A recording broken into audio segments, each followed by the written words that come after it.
Donc, je suis avec Paul Saint-Pierre Plamondon, chef du Parti québécois. Monsieur Saint-Pierre Plamondon, vous allez bien? Bien vous. Très bien. Écoutez, Monsieur Plamondon, selon les chiffres de Québec 125, vous menez dans les 3 circonscriptions de la région. J'aimerais savoir, c'est quoi peut-être votre ressenti par rapport à ces données-là? Mon ressenti? Oui. Bien, c'est sûr qu'on est encouragé. C'est très encourageant. En même temps, ça vient avec des responsabilités. C'est-à-dire qu'il faut s'assurer que dans 2 ans, on est à la hauteur de ces espoirs-là. C'est pour ça que je suis présent. Ça nous permet de préparer chaque dossier et d'être certain d'être solide.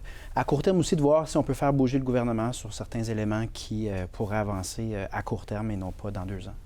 Mais en voyant ces données-là, on peut se demander quand même qu'est-ce que le Parti québécois pourrait apporter de neuf à une région comme l'Abitibi-Témiscamingue? L'indépendance du Québec avec les sommes qu'on va récupérer et qui vont aller sur une base régionale. La volonté de René Lévesque à la fondation du parti, c'était de laisser chaque région, en fonction de sa spécificité, décider par elle-même. Et les MRC ont été créés, mais on n'est jamais allé au bout de ça. Le Parti québécois veut une décentralisation des pouvoirs et des ressources. Et ça veut dire que lorsqu'on récupérera les 82 milliards qu'on envoie à Ottawa chaque année en impôts, c'est pas à Québec que ça va aller, mais en grande partie dans chaque région, pour que chaque région ait les moyens de veiller à ce qu'il y a d'essentiel, les services à la population, l'infrastructure. Donc, c'est très différent, le Parti québécois, sur ces questions-là par rapport aux autres partis très centralisateurs. Mais on parle beaucoup d'indépendance, M. Saint-Pierre Plamondon, mais il reste tout de même que dans le contexte actuel, où il y a vraisemblablement une crise forestière, ça fait 3 usines qui ferment en moins de 6 mois ici en Abitibi-Témiscamingue. Aujourd'hui, le CISAT annonce fort possiblement des ruptures en santé. Est-ce que c'est réellement, selon vous, une priorité qui peut percoler là, ici en Abitibi-Témiscamingue, l'indépendance? Oui. Par exemple, en santé, le gouvernement Legault a demandé 6 milliards au fédéral, puis on a obtenu 1 milliard sur 6.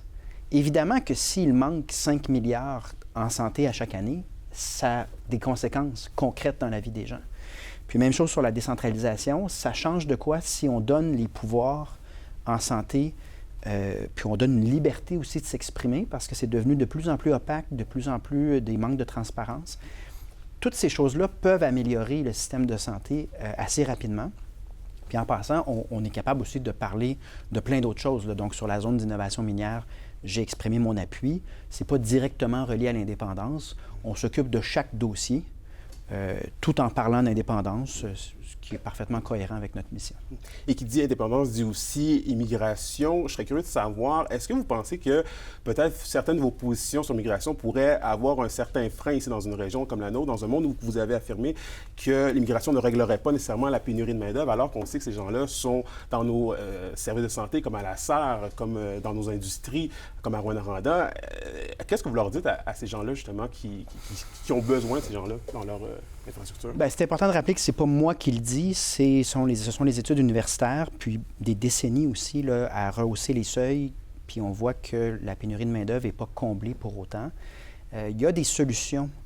Puis évidemment, là, on ne passera pas à immigration zéro. Là. C'est simplement d'ajuster les chiffres en fonction de notre capacité à bâtir du logement, en fonction de notre volonté d'offrir des services équitablement à tout le monde.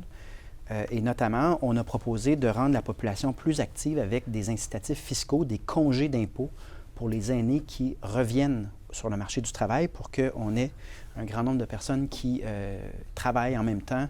Donc, on a des solutions qui sont plus fondées sur la science économique puis les études sur ces questions-là que certains des slogans qu'on nous répète depuis des années. Puis, on pense on est quand même optimiste sur notre capacité à rééquilibrer les choses si on part des données là, qui ont été publiées, notamment par Pierre Fortin, l'économiste, sur ces questions-là.